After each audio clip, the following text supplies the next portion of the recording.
Atualmente, 80% dos nossos oceanos continuam por descobrir, por explorar, por mapear, por conhecer.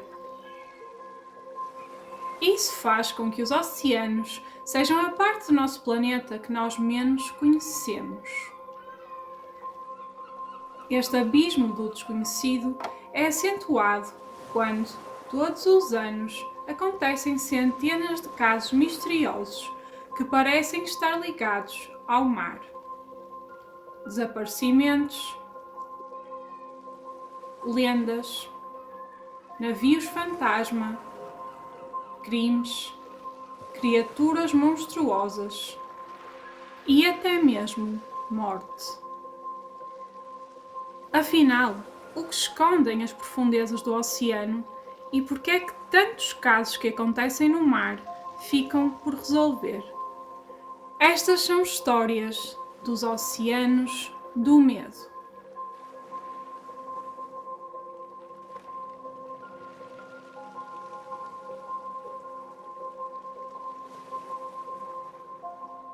Olá, Bunnies! E sejam bem-vindos a mais uma Freaky Friday. O vídeo de hoje vai ter duas histórias absolutamente aterrorizantes de pessoas que ficaram à deriva no oceano. Mas antes de irmos para as histórias, eu quero pedir para vocês deixarem um like neste vídeo, subscreverem o da Bunny Boudoir no YouTube e também no Facebook e no Instagram. Não se esqueçam de fazer isso, é super importante para mim, portanto agradeço-vos imenso.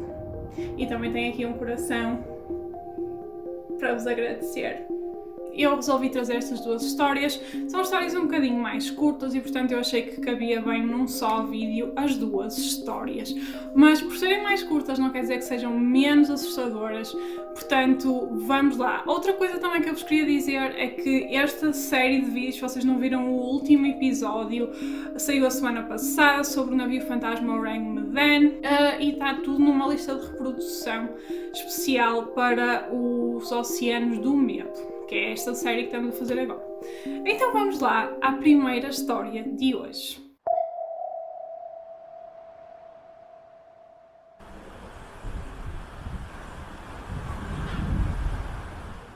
A primeira história começa com uma foto estranha, que captou um momento ainda mais bizarro, que marcou para sempre a tripulação do cargueiro grego Capitão Theo.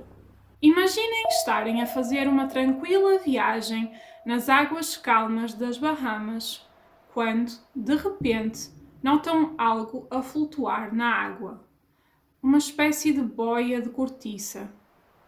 E, quando olham com mais atenção, notam que está alguém lá dentro.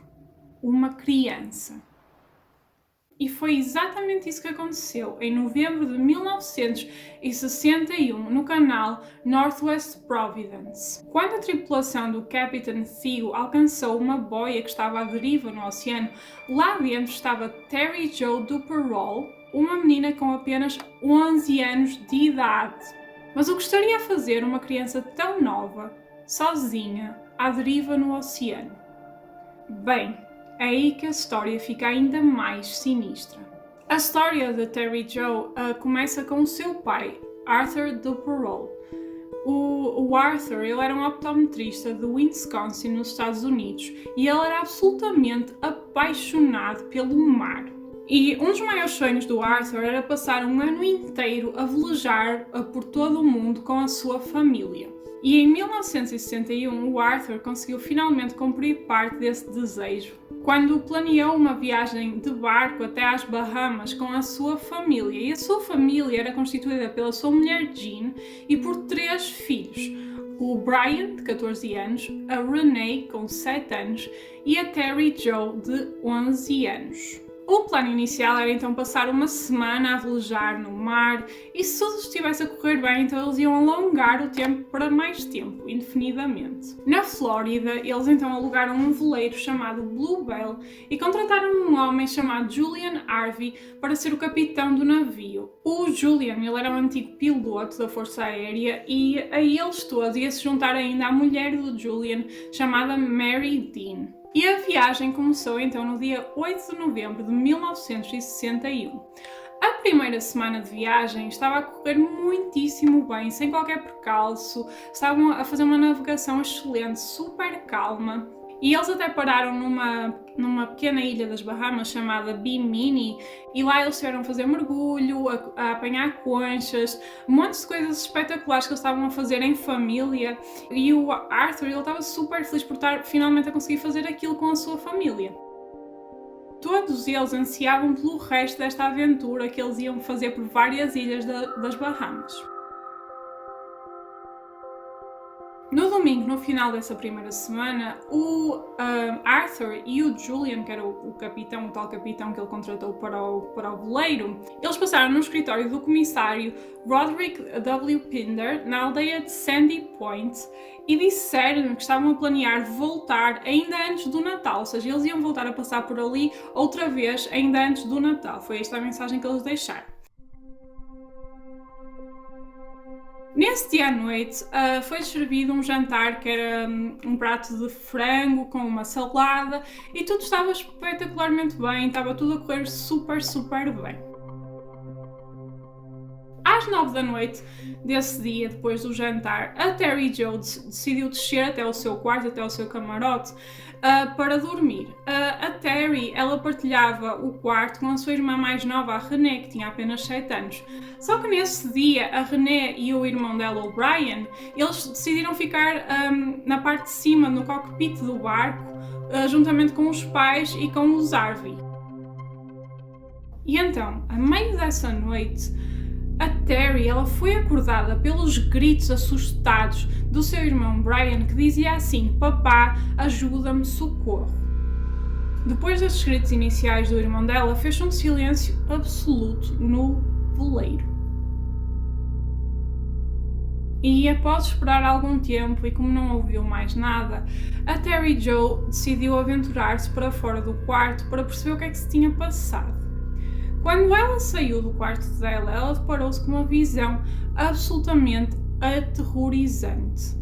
E era então os corpos da mãe dela e do irmão que jaziam numa enorme poça de sangue. A Terry Jo ela soube de imediato que eles os dois estavam mortos. Então, nessa altura, a Terry Jo decidiu subir as escadas que davam para o cockpit e ela espreitou para o cockpit e, segundo ela viu muito sangue, mais poças de sangue e também lhe pareceu ver uma faca. Assustada com aquilo, ela decidiu subir para a parte do deck do veleiro, para a parte de cima do veleiro. E então, mal ela tinha acabado de se pôr um bocado fora das escadas, o capitão Julian Harvey apareceu de repente e empurrou-a pelas escadas abaixo e disse para ela se deixar estar ali, para não sair dali. A Terry Jo, que estava em choque com tudo aquilo, ela fechou os olhos para poder voltar a passar pelos corpos do irmão e da mãe, para não ter que ver outra vez, e entrou outra vez dentro do quarto dela e meteu-se outra vez na cama. Então, enquanto ela estava na cama, ela ouviu alguns barulhos estranhos, mas ela deixou-se estar sem se mexer, porque ela não sabia o que fazer. Estava absolutamente confusa acerca de tudo o que estava a passar. Até que ela começou a notar que havia água a entrar no quarto dela, a entrar no chão do quarto.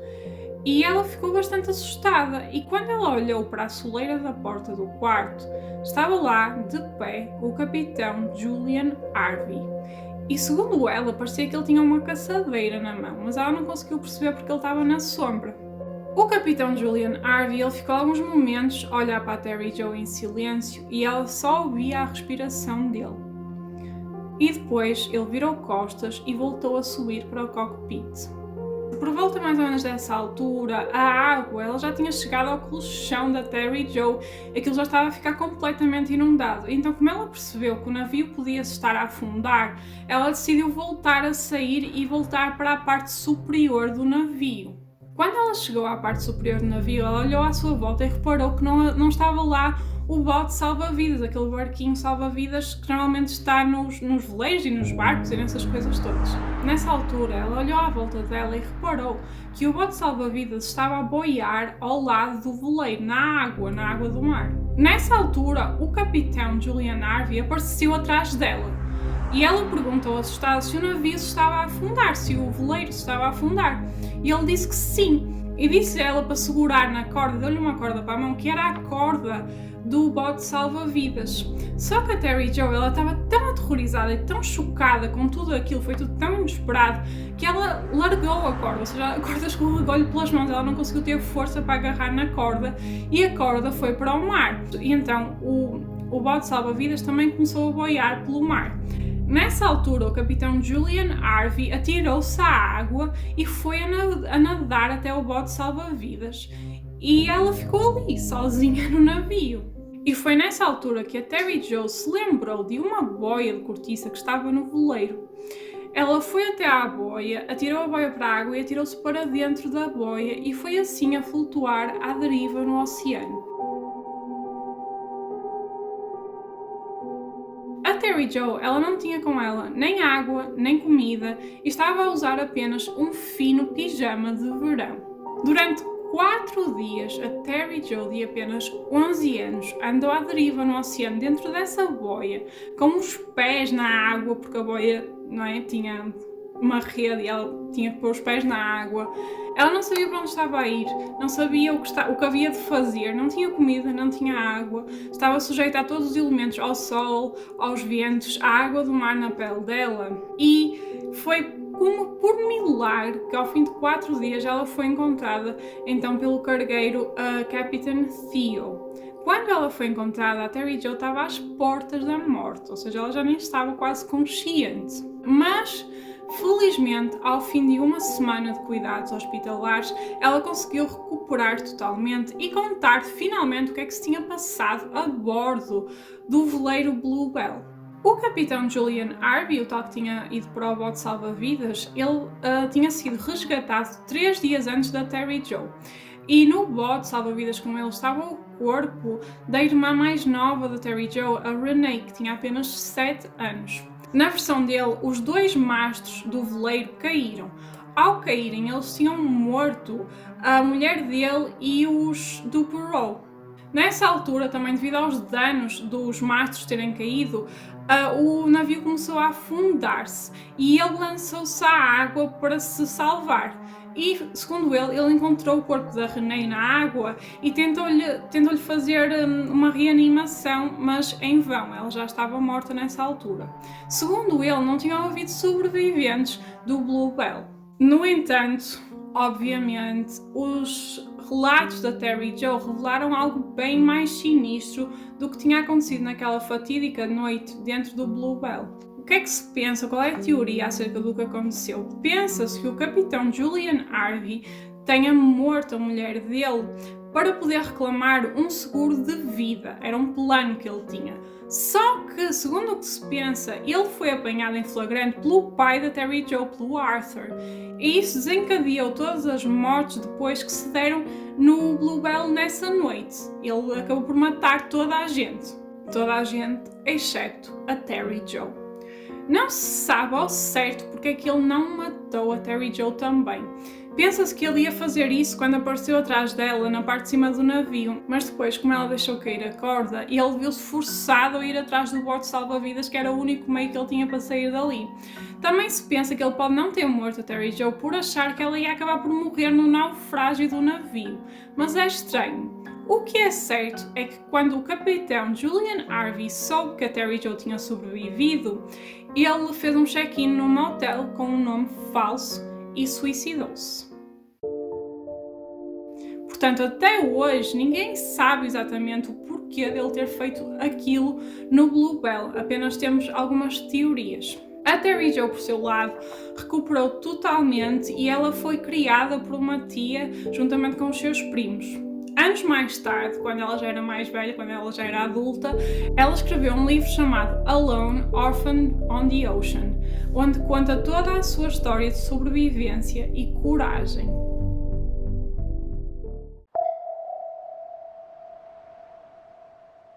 A próxima história retrata uma situação digna de um pesadelo. Talvez uma das piores coisas que pode acontecer a alguém no mar. Tom e Eileen Lonergan eram um casal do Texas que se havia casado em junho de 1988. Em 25 de janeiro de 1998, o Tom e Eileen Lonergan eles foram fazer mergulho na Grande Barreira de Coral na Austrália. E esta atividade de mergulho era uma atividade turística feita com guias e feita em grupo, feita com outras pessoas. No final do dia, o barco com o grupo voltou para a terra e tudo corria bem, até que 2 dias depois, no dia 27 de janeiro, a equipa de guias de mergulho descobriu um saco no barco com os pertences de Eileen. E foi aí que se aperceberam do seu enorme erro. O casal, Tom e Eileen Lonergan, tinham sido deixados para trás na barreira de coral 2 dias antes, completamente esquecidos pela equipa que organizou a atividade e pelo grupo que os acompanhava. Aparentemente, quando 2 dias antes o grupo decidiu voltar para a Terra, o Tom e a Eileen ainda não tinham voltado da atividade de mergulho, ainda estavam no fundo do mar a fazer mergulho. E como ninguém deu pela sua falta porque eles estavam sozinhos, ou seja, eles tinham ido em casal e os outros eram outros grupos de outras pessoas e ninguém deu pela falta deles, o barco seguiu para a terra, deixando-os para trás no meio do oceano. O casal não tinha nada com eles sem ser o equipamento de mergulho. Eles não tinham comida, não tinham água e não tinham uma embarcação, ou seja, eles estavam na água. Imediatamente, quando eles descobriram que este casal estava em falta, por assim dizer, foi organizada uma enorme busca naquela área com barcos, helicópteros e tudo mais, e esta busca durou 3 dias, mas foi em vão. O Tom e a Eileen Lonergan nunca mais foram encontrados.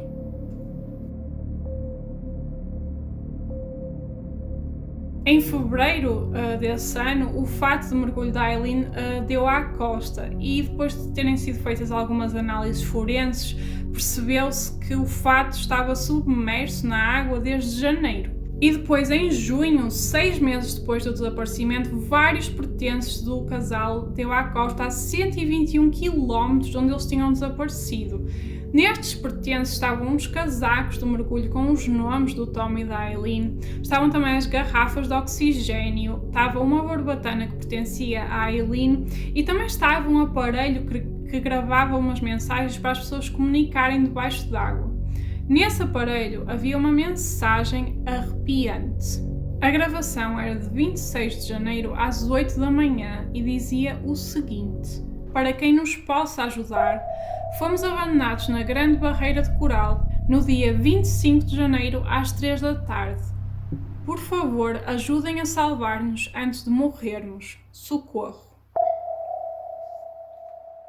Depois deste trágico acontecimento, surgiram várias teorias para tentar justificar o desaparecimento do casal. Houve quem dissesse que o Tom e a Eileen tinham forjado a morte deles e tinham ido fazer a vida deles para outro lado. No entanto, as contas bancárias deles continuam intactas até os dias de hoje, o que não faz muito sentido, porque se eles fossem fazer a vida deles noutro local, eles iam precisar se calhar de dinheiro, portanto se calhar iam mexer ali naquele dinheiro, mas as contas ficaram intactas até hoje. Outras teorias dizem que aquilo que aconteceu foi um homicídio-suicídio, ou seja, o Tom estaria a passar por uma fase muito difícil da vida dele, já tinha manifestado o desejo de morrer e ele tinha morto a Eileen e depois tinha se suicidado. No entanto, pegando nas provas todas que foram encontradas depois que foram dando à costa, percebeu-se que a teoria mais provável para o que aconteceu é que o casal tinha ficado ali, não é, exposto a todos os elementos, e teria, ao fim de algum tempo, começado a sofrer alucinações por causa da desidratação e tinha-se afogado por causa dessas alucinações. A empresa de mergulho que organizou essa viagem de mergulho, chamada Outer Edge Dive, eles foram acusados por homicídio por negligência e foram obrigados a pagar uma indenização às famílias das vítimas, e a empresa faliu pouco tempo depois. E depois deste incidente, o governo australiano instaurou medidas extremamente rigorosas para estas empresas que fazem estas viagens de mergulho, para que fossem obrigados a contar rigorosamente todas as pessoas antes de voltarem à Terra. O que é algo que eu pensei que já fosse feito, entendem? Para mim não faz sentido isto não ser já uma regra desde o início destas empresas.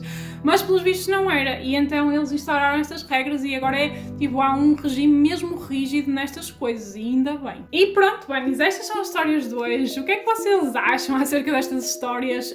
São histórias bastante fortes, ok? Como eu digo muitas vezes, as coisas do sobrenatural assustam, mas às vezes há coisas que aconteceram mesmo que me assustam ainda mais. Estas duas histórias para mim são oh my god! A história da Terry Jo é uma história de sobrevivência incrível, porque uma criança de 11 anos sobreviver 4 dias no oceano sem saber muito bem onde é que ia, nem o que é que lhe ia acontecer, para mim é surreal. Também é surreal a frieza que ela teve, tendo visto a família dela morta, e ter tido a frieza para pensar, não, eu tenho que sair daqui, e ter ido para essa boia. Ela podia simplesmente ter-se deixado afundar com um navio, porque ela era uma criança, não é?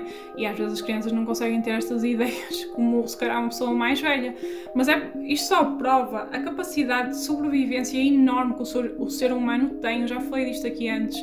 E o ser humano tem uma capacidade de sobrevivência que é incrível, entendem? Nós temos um instinto de sobrevivência que é mesmo incrível e surpreendente. E a história dela é muito trágica, sim, mas também é uma história que mostra como alguém foi capaz de ser tão corajoso e tão resiliente, não é? Numa situação muito, muito extrema. Eu acho absolutamente incrível esta história. A segunda história, a minha, assusta-me imenso, imenso, porque eu não consigo imaginar. É assim, eu vou já dizer aqui, eu acredito que a teoria mesmo do que lhes aconteceu foi que eles se afogaram, ok? Não acredito em nada dessas teorias de que ele se matou, ia se matar e matou a mulher, tipo, não acredito em nada disso. Nem me acredito que eles fossem começar uma nova vida noutro sítio, porque não faz sentido o método que eles escolheram para isso, entendem? Eu acho sim que eles se afogaram, infelizmente, mas deve ser horrível, gente, serem deixados no meio do oceano. Oh my god! Eu acho que morria logo, naquele instante. Eu não consigo imaginar não ter um barco, não ter nada e estar no meio do oceano e o barco supostamente me levar para a terra, ei, tchau, até logo, e ficamos para trás, tipo... É muito trágico, gente, entendem? É mesmo muito trágico. E eu fiquei chocada porque eu achei que era a partir de uma regra básica destas empresas contar as pessoas antes de ir para a Terra, uma vez que estamos tipo no meio do oceano e as pessoas não têm grandes hipóteses de sobreviver. Mas, pelos vistos, não era uma regra.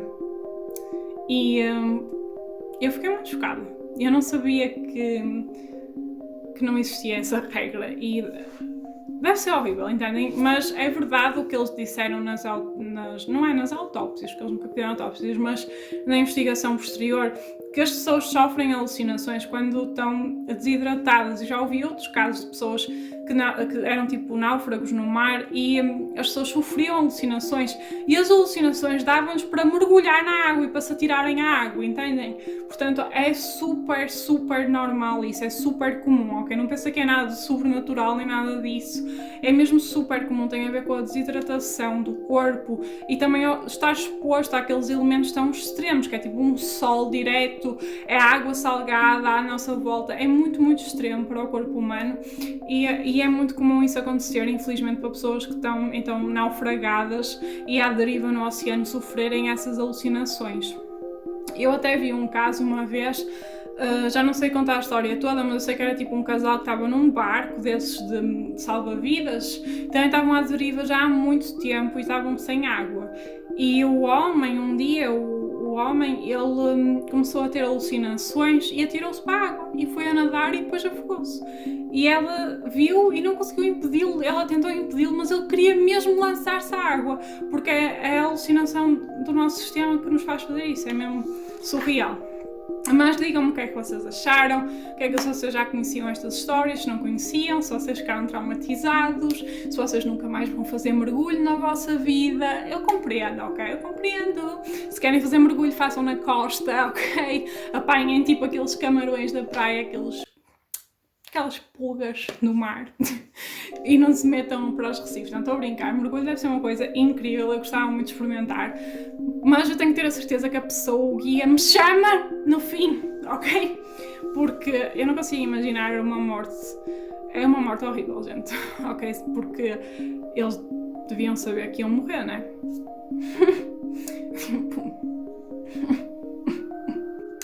Deixem o like neste vídeo, subscrevam todas as redes sociais. Vemos no próximo vídeo. Um beijinho enorme. Tchau!